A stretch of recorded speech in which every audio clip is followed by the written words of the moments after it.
Vladimir Putin और उनकी कुर्सी दोनों ही खतरे में है। अब आप पूछोगे खतरा किससे है? यूक्रेन से? नहीं, खतरा उन्हें अपने ही लोगों से है जो उनके साथ यानी कि रशिया के साथ मिलकर ही यूक्रेन के खिलाफ लड़ रहे थे। अब वो रशिया के खिलाफ हो चुके हैं, यानी कि पुतिन के खिलाफ हो चुके हैं। और बात इतनी आगे बढ़ चुकी है कि उन्होंने सीधा सीधा कह दिया है साफ साफ लफ्ज़ों में कि कुछ ही देर में आपको रशिया का नया प्रेसिडेंट देखने को मिलेगा।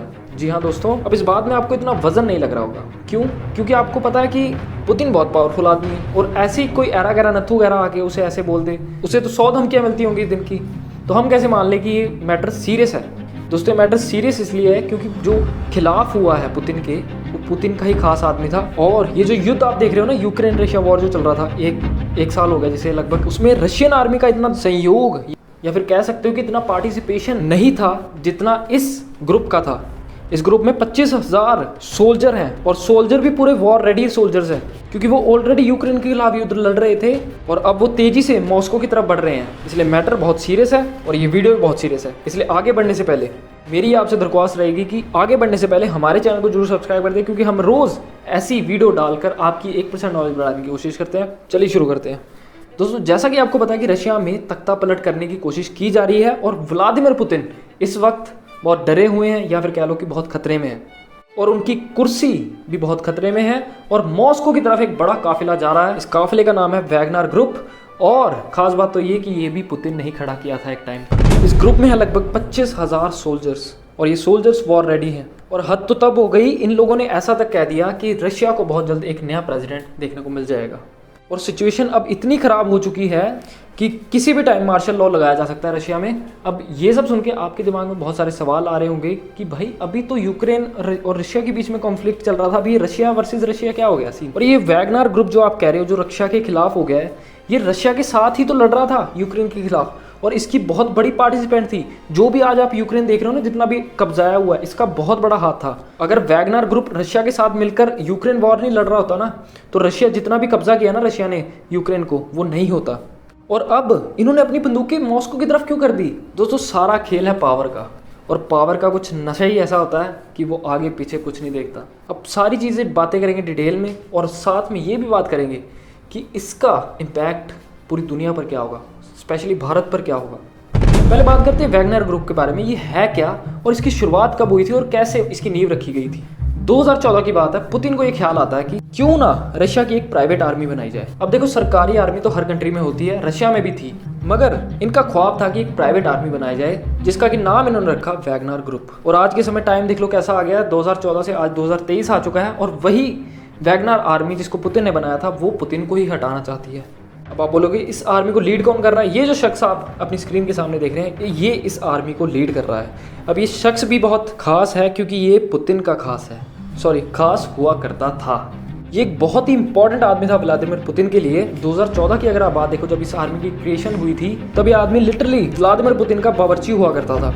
व्लादिमीर पुतिन को खाना खिलाता था और ना सिर्फ पुतिन, इसने हमारे देश के प्रधानमंत्री नरेंद्र मोदी को भी खाना खिलाया और उसके अलावा शी जिनपिंग, जो बाइडेन और भी बड़े बड़े लीडरों को इसने खाना खिला रखा है। और अब आप सोच के देखो, व्लादिमीर पुतिन जैसा आदमी जो कि पहले ही मतलब रॉ एजेंसी में काम कर चुका है और बहुत ही शातिर दिमाग का आदमी है, ये अपने बावर्ची पर कितना भरोसा करता होगा कि ये मेरा बावर्ची है, कभी मेरे खाने में जहर नहीं मिलाएगा, मुझे इस पर पूरा भरोसा है और मुझे कभी मारने की कोशिश नहीं करेगा। और हुआ भी कुछ ऐसा ही, पुतिन का इस व्यक्ति पर बहुत ज़्यादा ट्रस्ट था और ट्रस्ट कुछ इतना ज़्यादा बढ़ गया और पुतिन ने अपनी आर्मी का मेन चीफ इस व्यक्ति को बना दिया जिसका कि नाम था प्रिगोजिन।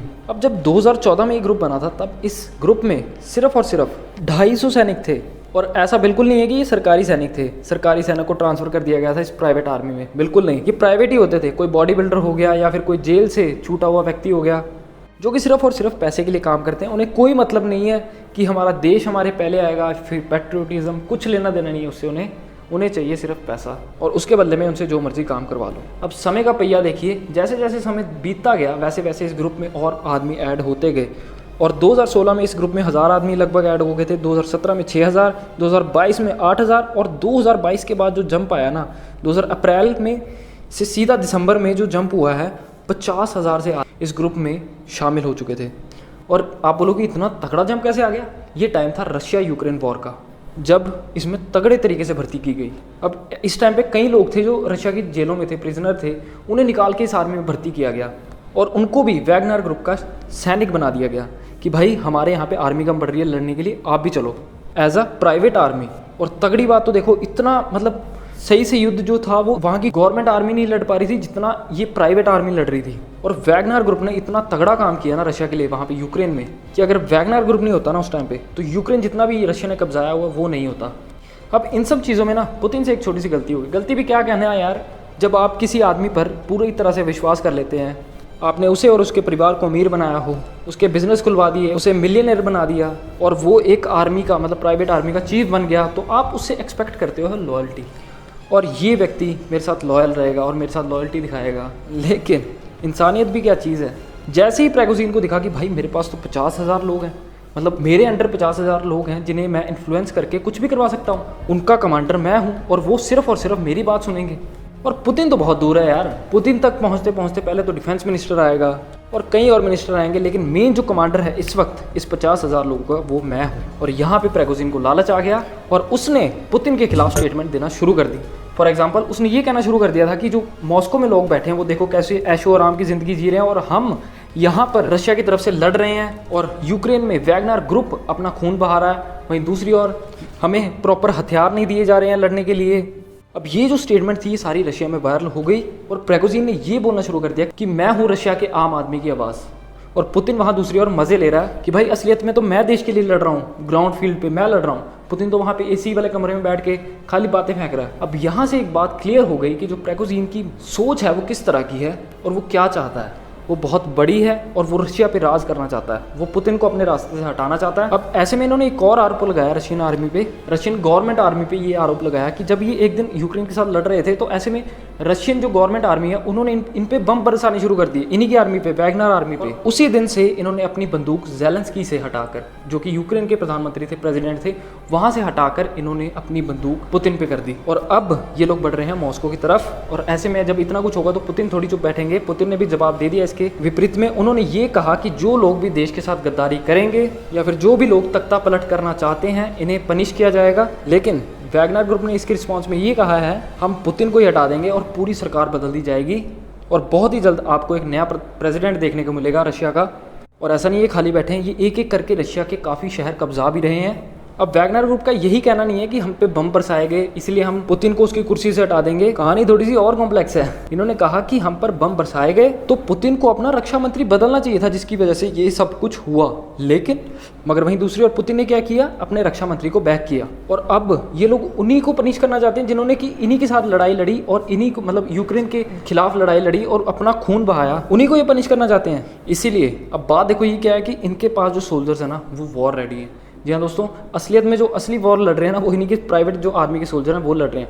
जो गवर्नमेंट सोल्जर्स हैं जो रशिया के मेन जो कि मॉस्को में है, रशियन गवर्नमेंट आर्मी है जो वो मॉस्को में है, उन्होंने असलियत में इतना युद्ध नहीं लड़ा और उन्हें इतना एक्सपीरियंस भी नहीं है। वहीं दूसरी ओर इन्होंने अपना खून पसीना बहाया है वहाँ पे और इन्हें काफ़ी ज़्यादा एक्सपीरियंस है उनसे। तो जब आमने सामने आएंगी ये दोनों आर्मियाँ तो ऑब्वियसली प्राइवेट आर्मी कहीं ना कहीं लीड करेगी क्योंकि उसे प्रीवियस एक्सपीरियंस है। और ये 25,000 सोल्जर कहीं ना कहीं भारी पड़ेंगे रशिया की गवर्नमेंट पे। और इतना ही नहीं, इनको पूरा भरोसा भी अपने ऊपर कि ये जो 25,000 सोल्जर हैं ये पूरी तरह से तख्ता पलट कर देंगे रशिया में, इसलिए ये मॉस्को की तरफ तेजी से बढ़ रहे हैं। लेकिन पुतिन भी इतना कमज़ोर नहीं है, पुतिन के पास भी अपनी एयरफोर्स है और मिलिट्री का काफ़ी बड़ा सपोर्ट है, तो ये सब करना इतना आसान नहीं होगा। लेकिन आगे ये भी कहा जा रहा है कि रशिया एक गृह युद्ध की तरफ बढ़ रहा है, यानी कि सिविल वॉर की तरफ बढ़ रहा है। तो आगे देखना ये होगा कि होता क्या है और ये मामला कहाँ तक जाता है। अब देखो बात ऐसी है कि पुतिन को ये कहीं ना कहीं सॉर्ट करना पड़ेगा, मिलजुल के बातें करनी पड़ेगी आपस में, तभी ये कुछ मामला ठीक हो सकता है। क्योंकि दूसरी तरफ जो इनका असली दुश्मन था यूक्रेन, वो इस समय खुशी मना रहा होगा कि भाई ये आपस में लड़ पड़े हैं, ऐसे हमारे पास मौका है कि हम अपना जो यूक्रेन जो इन्होंने कब्जा किया हमारे ऊपर वो हम वापस ले लें इनसे अटैक करके। लेकिन देखते हैं आगे क्या होता है। अभी तक की अपडेट यही थी और मैंने आपको डिटेल में समझा दिया कि वैगनर आर्मी क्या है, कैसे बनी, किसने बनाई और अब ये क्या कर रही है, और अपने ही जिसने बनाया इसको उसी को हटाने में लगी हुई है। तो आगे ऐसी मैं आपको लेटेस्ट अपडेट देता रहूँगा, इसलिए अपडेट्स के लिए हमारे चैनल को जरूर सब्सक्राइब कर लें और बेल आइकन को जरूर दबा लें ताकि आपको नोटिफिकेशन टाइम टू टाइम आता रहे। फिर मिलते हैं किसी और अच्छी सी वीडियो में, तब तक के लिए जय हिंद, वंदे मातरम।